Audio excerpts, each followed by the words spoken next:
চিংড়ি মাছের মালাইকারি, দো পেঁয়াজা, চিংড়ি মাছের অনেক রকম রেসিপি অনেকে করে থাকে। তো আমি আজ করব কাজু চিংড়ি। তো প্রথমে আমি দেখো চিংড়ি মাছগুলো ভালো করে ধুয়ে বেছে নিয়েছি।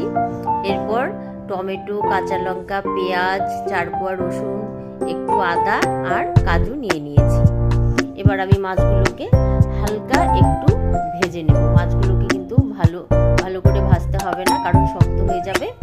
এরপর আমি তেলের মধ্যে ফোড়নে দিয়ে দেব গোটা গরম মশলা, একটা শুকনো লঙ্কা ও জিরে আর পেঁয়াজগুলো লাল লাল করে একটু ভেজে নেব। আর ওই সময়ের মধ্যে আমি ওই মশলাগুলোকে কিন্তু পেস্ট করে নেব। এবার দেখো আমি একটু টমেটো পেঁয়াজের মধ্যে দিয়ে একটু ভেজে নিয়েছি। তো তারপর আমি ওর মধ্যে মশলাটা অ্যাড করে দিলাম।